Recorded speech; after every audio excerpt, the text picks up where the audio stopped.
अस्सलामुअलैकुम everyone, welcome to my channel Saraiki मुंडाइन city. तो जी ये जो कल वाली वीडियो थी उसका था पार्ट 2, क्योंकि वो ज़्यादा लंबी हो रही थी। तो फिर मैंने कहा क्यों नहीं इसको 200 में डिवाइड कर दें, क्योंकि फिर अपलोडिंग में भी मसला हो जाता है। ये वो फिर गरीब ये बंदे हैं हमारी, फिर जो होती है ना मेमोरी, उसका भी इशू बन जाता है। जो मेमोरी होती है ना मोबाइल की, उसका भी इशू बन जाता है, क्योंकि फिर काफ़ी सारी चीज़ें ना रख सकते और ना कुछ ज़्यादा इंपॉर्टेंट चीज़ें होती हैं जो कि हम डिलीट भी नहीं कर सकते इतनी जल्दी। तो फिर मसला होता है।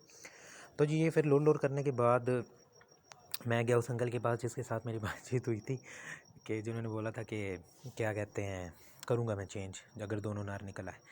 तो एज़ यूजुअल, क्योंकि जैसे कि मैं बता चुका हूँ पहले भी कि वो दोनों मादियाँ निकल चुकी हैं मज़ीद डिटेल के बाद, क्योंकि मैं गया था ना परिंदों वाली दुकान पे, तो वहाँ पे पता किया था मैंने। तो फिर मेल एंड फीमेल का सही करके मैंने कंफर्म किया था कि कैसे उनका पता चलता है।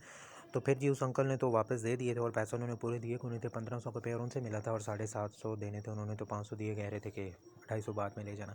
उनके साथ खैर है, कोई नहीं, पैसों का लेन देन चलता रहता है। तो फिर उनसे पैसे लेने के बाद कुछ पैसे फिर अपने से मिलाए, और फिर पहुंच गए हम बर्ड्स मार्केट। हमारे पास इतनी बड़ी मार्केट नहीं है, तकरीबन 3 के 4 दुकानें हैं जहाँ पे मतलब सारे परिंदे अवेलेबल होते हैं।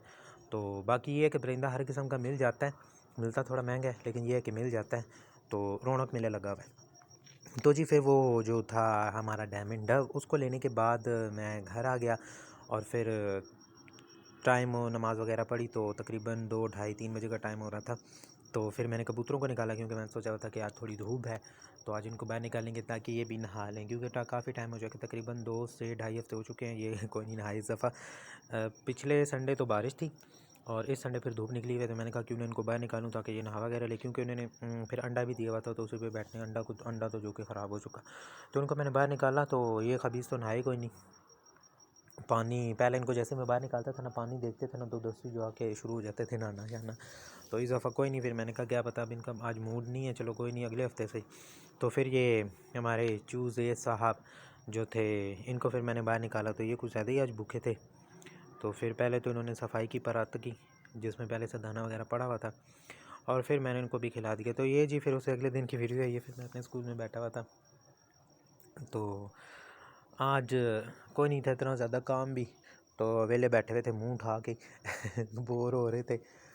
अक्सर होता है ना कि बाज़ औक़ात ऐसा होता है ना कि कोई भी काम करने वाला कोई नहीं होता, तो फिर बंदा वेला बैठ बैठ के भी बोर होता रहता है।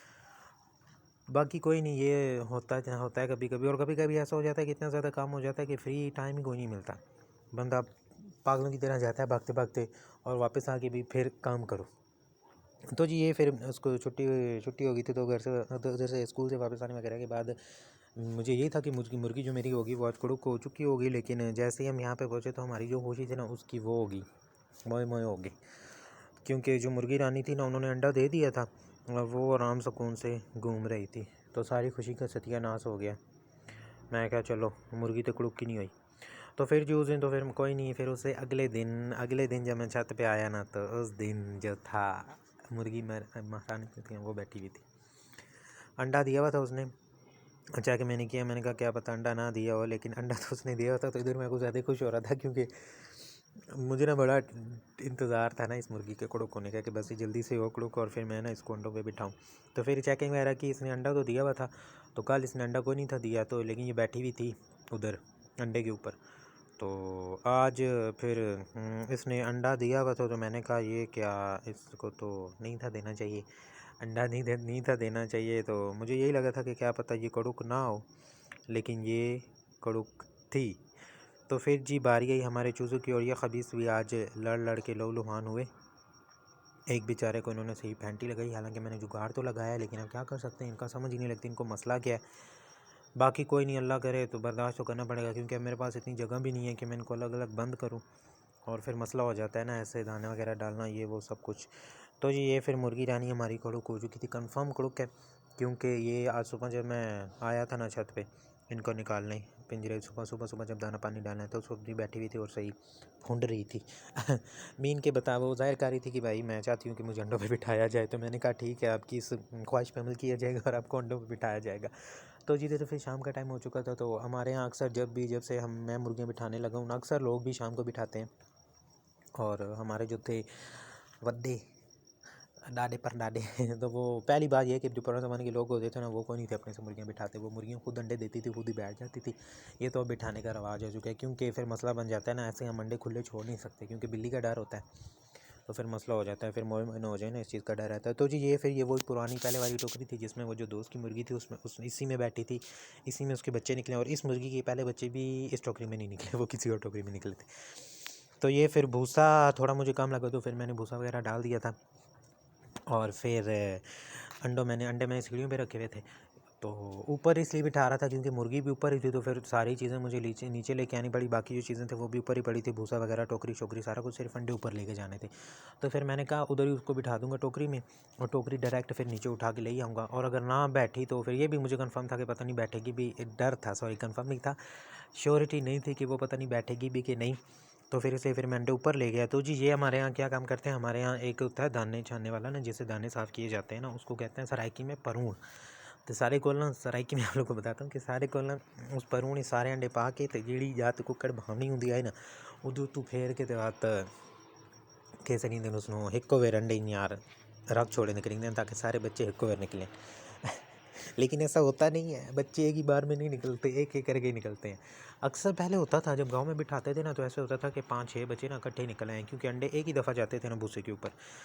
लेकिन इधर कोई नहीं होता। तो जी ये हमारे यहाँ है रिवायत रिवायत समझ ले कि क्या, पता नहीं अब सच है कि झूठ है। तो ये हम ना लोहा रखते हैं, जब मुर्गी बिठाते हैं ना तो लोहा रखते हैं, लोहा रख होती है, क्योंकि उधर मुर्गी अंडों पे बैठी हो ना तो बादल वगैरह गरजे ना, तो कहते हैं कि बादलों की ना गरज नहीं पड़ती।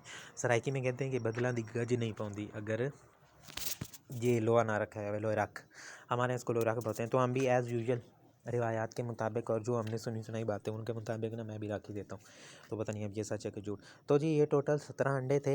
इस दफ़ा मैंने सोचा कि अंडे थोड़ा ज़्यादा रखते हैं, और जो दूसरी थी ना मिस्री गोल्डन मुर्गी, सारे उसी के ही अंडे थे। इस मुर्गी का एक अंडा भी नहीं रखा मैंने, क्योंकि मेरा कोई नहीं मूड इस दफ़ा असील बच्चे फिर से निकलवाने का। बे और असील नहीं है, लेकिन मिक्स तो है ना, असील तो फिर नहीं था मूड। तो मुझे ना ज़्यादातर अच्छे वही लगते हैं, टटड़े टटड़े कहते हैं सराइकी में, और दो अगले मतलब मिस्री और असील का क्रॉस जो होते हैं।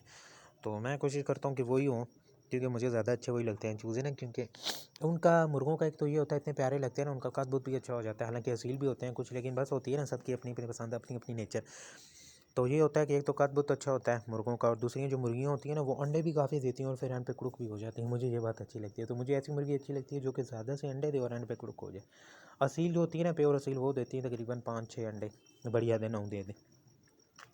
तो बाकी ये मुर्गी रानी तो हमारी बैठ चुकी थी पहले। तो जैसे मैंने इसको खोला, ये अंडों की तरफ देख ही नहीं रही थी, मतलब बाहर निकाला अंडों की तरफ को नहीं देख रही थी। मैंने कहा चलो कोई नहीं बैठेगी ये तो अंडों पे। तो फिर मैंने इसको पकड़ के ना खुद ही अंडों के ऊपर खड़ा किया। तो फिर अल्लाह किया, बस ये कि फिर वो बैठ गई। तो सेट्स वगैरह करी थी, अंडे देख भी रही थी। अब पता नहीं कल ये अंडा देती है कि